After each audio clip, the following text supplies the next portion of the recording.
মুর্দাবাদ পাকিস্তান মুর্দাবাদ পাকিস্তান মুর্দাবাদ পাকিস্তান মুর্দাবাদ পাকিস্তান মুর্দাবাদ পাকিস্তান মুর্দাবাদ ভারত মাতা কি জয় ভারত মাতা কি জয় ভারত মাতা কি জয়।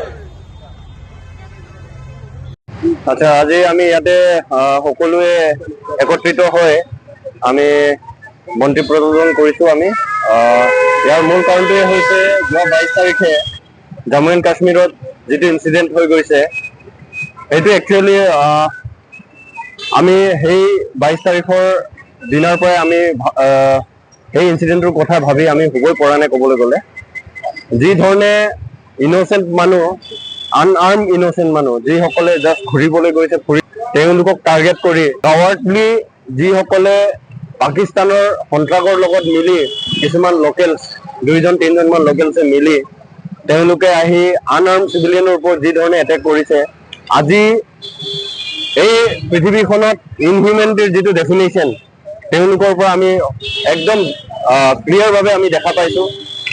আমি বুজিছিলোঁ যে সন্ত্ৰাসত কোনো ধৰণৰ ধৰ্ম নাই, হয় ধৰ্ম নাই, কিন্তু যিসকল সন্ত্ৰাসবাদী সকলোৱে একেটা ধৰ্মতে আমি পাই আছোঁ। এতিয়া পাকিস্তানে যি ধৰণে ভাৰতীয় নাগৰিকৰ ওপৰত কোনো ধৰণৰ আপোনাৰ আৰ্ম কেৰি নকৰা আমাৰ চিভিলিয়ানছৰ ওপৰত যি ধৰণে এটেক কৰিছে, যি ধৰণে টেৰৰ ইয়াতে মানে সৃষ্টি কৰিছে, সেইটোৰ ওপৰত আমি আজি তাকাম মিচিং কৰিম কেবাং, মিচিং মিমাক কেবাং আৰু তাকাম মিচিং মিমাক কেবাং গুৱাহাটী কমিটিয়ে আমি তীব্ৰ ভাষাৰে এইটো গৰিহণা দিছোঁ।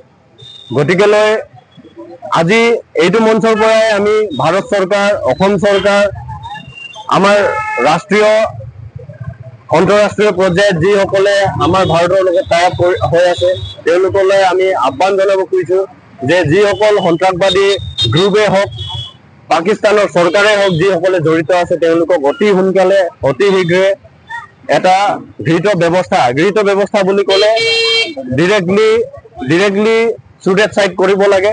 ডিৰেক্টলি এইবিলাকৰ কোনো ধৰণৰ কোৰ্ট জাষ্টিছত আনিব নালাগে। সেইসকলক সোনকালে ধৰি এটা শাস্তি প্ৰদান কৰি যিসকল ইন'চেণ্ট মানুহসকলে নিজৰ জীৱন তাতে ত্যাগ কৰিলে সেইসকলক শান্তি পোৱাবৰ বাবে এটা ব্যৱস্থা গ্ৰহণ কৰিব লাগে।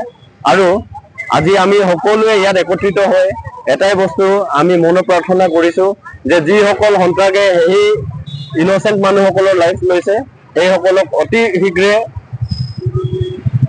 কেপিটেল পানিছমেণ্টৰ দ্বাৰাই তেওঁলোকক প্ৰদান কৰিব লাগে। আৰু লগতে যিসকল মানুহ নিজৰ জীৱন ত্যাগ কৰিলে তেওঁসকল যেন স্বৰ্গত যেন এটা ভাল স্থান বাসিন্দা, স্বৰ্গৰ এজন বাসিন্দা হিচাপে তেওঁলোকে বসবাস কৰে, তাকে আমি প্ৰাৰ্থনা কৰিলোঁ। ধন্যবাদ। Stay informed, stay ahead. News NE 365.